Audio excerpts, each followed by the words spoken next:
Students, our next topic is logical operators and where clause. Students सबसे पहले हमने select statement सीखी थी। सिलेक्ट स्टेटमेंट सीखने के बाद हमने वेयर क्लॉज सीखी सिलेक्ट स्टेटमेंट में कि हम कैसे कोई कंडीशन स्पेसिफाई करके अपनी रोज या रिकॉर्ड रिट्रीव करके ला सकते हैं। लेकिन अब हम सीखने जा रहे हैं लॉजिकल ऑपरेटर्स वेयर क्लॉज में हम कैसे यूज करेंगे। तो पहले हम ये देखते हैं कि लॉजिकल ऑपरेटर्स होते क्या हैं। The logical operators compares two conditions at a time to determine whether a row can be selected for the output. अब लॉजिकल ऑपरेटर्स में हम बेसिकली कर क्या रहे होते हैं कि दो कंडीशंस को कंपेयर करते हैं और कंपेयर करने के बाद ये डिटरमिन करते हैं कि जो रो है वो आउटपुट के लिए सिलेक्ट होनी चाहिए या नहीं होनी चाहिए। अगर कंडीशन मीट होती है तो रिजल्ट रिट्रीव होगा, वो रो रिट्रीव होगी। और अगर कंडीशन स्पेसिफाई नहीं मीट नहीं हो रही तो तब क्या होगा, तब वो रो सिलेक्ट नहीं होगी। Logical operators are used in SQL select statements where clause. जो एसक्यूएल की सिलेक्ट स्टेटमेंट में वेयर क्लॉज यूज होती है उसमें हम लॉजिकल ऑपरेटर्स यूज करते हैं। जब हम कंडीशन स्पेसिफाई कर रहे होते हैं वेयर क्लॉज में तो तब हम यूज करते हैं different types of logical operators. तीन तरह के लॉजिकल ऑपरेटर्स एग्जिस्ट करते हैं, एंड, और एंड नॉट। हम वन बाय वन तीनों को सीखेंगे कि ये तीनों जो लॉजिकल ऑपरेटर्स हैं ये हम वेयर क्लॉज में कैसे यूज कर सकते हैं, और हम इसका सिंटेक्स भी सीखेंगे और कुछ एग्जांपल्स भी सॉल्व करेंगे। तो सबसे पहले हम देखते हैं logical and. Logical and operator display a record if both the first condition and the second condition is true.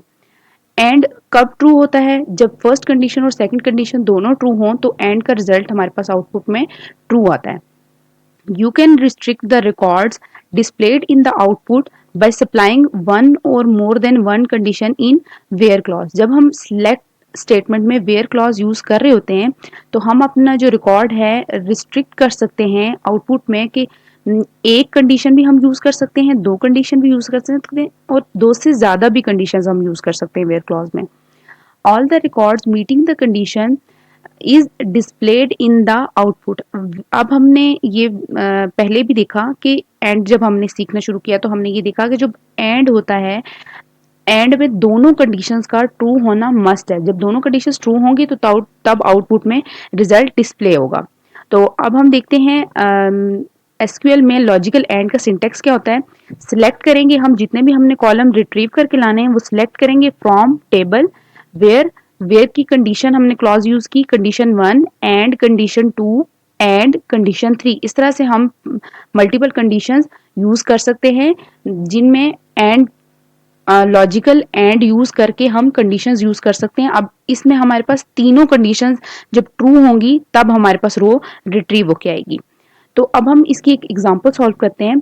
एक हमारे पास स्टूडेंट टेबल है जिसका कॉलम नेम है student ID, first name, last name, city, age, CGPA, degree, semester number and section. Now we want to select only दो students with the first name equal to Ali and the last name equal to Ahmad. हमने सिर्फ और सिर्फ वो student retrieve करके लाना है, student का रिकॉर्ड रिट्रीव करके लाना है जिसका फर्स्ट नेम अली हो और लास्ट नेम अहमद हो, यानी दोनों कंडीशंस ट्रू होनी चाहिए। तो इसलिए हम क्या यूज करेंगे, एंड यूज करेंगे। तो हमारे पास क्यूरी कुछ ऐसे होगी, सिलेक्ट स्टैटिक फ्रॉम स्टूडेंट। हम तमाम जो स्टूडेंट है उसका तमाम रिकॉर्ड सिलेक्ट करके लाना चाह रहे हैं। Where F name is equal to Ali and L name is equal to Ahmad. अब हमने टेक्स्ट यूज किया है तो इसलिए हम क्या यूज करें, सिंगल कोट्स। और वेयर क्लॉज में हमने ये सीखा था कि जब हम टेक्स्ट यूज करते हैं तो सिंगल कोट्स यूज करते हैं। अब इसके बाद हमारे पास रिजल्ट जो रिट्रीव होकर आएगा वो कुछ इस तरह से होगा।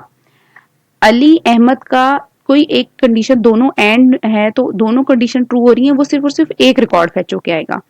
अब हम देखते हैं लॉजिकल और। लॉजिकल और में क्या होता है, logical or operator displays a record if either the first condition or the second condition is true. दोनों कंडीशन में से कोई एक भी कंडीशन ट्रू हो जाए तो लॉजिकल और का रिजल्ट रिट्रीव होके आता है। तो इसकी सिंटेक्स कुछ इस तरह से, select column 1 column 2 from table name where condition 1 और कंडीशन 2 और कंडीशन 3। इस तरह से इसकी स्टेटमेंट बनेगी। जब अब हम इसकी एक एग्जांपल सॉल्व करके देखते हैं। और में क्या होगा, अगर कोई भी एक कंडीशन ट्रू होगी तो रिजल्ट रिट्रीव होके आ जाएगा। तो स्टूडेंट टेबल है हमारे पास। Now we want to select only दो student with the first name equal to Ali और the last name equal to Ahmad. First name Ali हो जाए, लास्ट नेम अहमद हो, या फर्स्ट नेम अली हो तो अली का रिकॉर्ड रिट्रीव होना चाहिए, या लास्ट नेम अहमद हो तो ये रिकॉर्ड भी रिट्रीव होना चाहिए और ये रिकॉर्ड भी रिट्रीव होना चाहिए, और ये जो SID5 है इसका भी रिकॉर्ड रिट्रीव होना चाहिए। अब आप देखें कि हमारी क्यूरी क्या बनेगी। Select static from student where f name is equals to Ali और l name is equals to Ahmad, या फर्स्ट नेम अली हो या लास्ट नेम अहमद हो तो रिजल्ट रिट्रीव होके आ जाए। तो हमारा आउटपुट में रिजल्ट सेट कुछ ऐसे बनेगा कि अली, अहमद, असद, अहमद, कोई भी एक कंडीशन ट्रू हो रही हो। यहाँ इस सिनेरियो में सेकंड कंडीशन मीट हो रही है, ट्रू हो रही है, तो इस वजह से हमारे पास ये 3 रिकॉर्ड्स रिट्रीव होके आए हैं। अब हम देखते हैं logical not. Logical not operator displays a record if the condition is not true. Simply अगर कंडीशन ट्रू नहीं है तो वो हमारे पास रिजल्ट रिट्रीव होके आ जाएगा। Logical not means exclude the records where the condition is true and display other record. जहां पे भी कंडीशन ट्रू है उसको एक्सक्लूड करके जो रिमेनिंग रिकॉर्ड है वो रिट्रीव होके आ जाए। तो इसके लिए हमारे पास सिंटेक्स कुछ इस तरह से बनेगा। सिलेक्ट कॉलम 1, कॉलम 2, जितने भी कॉलम रिट्रीव करके लाना चाह रहे हैं हम यहाँ पे मेंशन कर सकते हैं।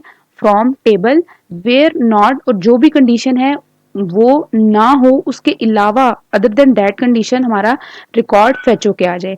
तो हमारे पास क्यूरी कुछ इस तरह से बनी। अब हम देखते हैं कि हमारा रिजल्ट सेट क्या होगा। रिजल्ट सेट में आप देखें कि हमने स्पेसिफाई एक कंडीशन, हम एक एग्जांपल सॉल्व करते हैं कि we want to select all fields from students where city is not Rawalpindi. अब हमारे पास ये जो स्टूडेंट टेबल है, हम यहाँ पे वो वाले स्टूडेंट का रिकॉर्ड फेच करके लाना चाह रहे हैं जो रावलपिंडी में नहीं रहते, यानी रावलपिंडी ना हो लेकिन उसके अलावा इस्लामाबाद, मुल्तान, कराची, कोई भी सिटी हो उसमें जो स्टूडेंट्स रहते हैं उनका रिकॉर्ड फेच होके आ जाए। तो उसके लिए हम क्यूरी क्या लिखेंगे, select static from student where not city is equals to Rawalpindi, यानी सिटी रावलपिंडी ना हो। तो आप देख सकते हैं कि हमारा रिजल्ट सेट कुछ इस तरह से होगा कि रावलपिंडी के अलावा जो तमाम सिटीज हैं उनका रिकॉर्ड हमारे पास फेच होके आ गया। तो इस लेक्चर में हमने सीखा लॉजिकल ऑपरेटर्स वेयर क्लॉज में हम सिलेक्ट की स्टेटमेंट में कैसे यूज करते हैं। आई होप आपको ये कॉन्सेप्ट समझ आ गया होगा।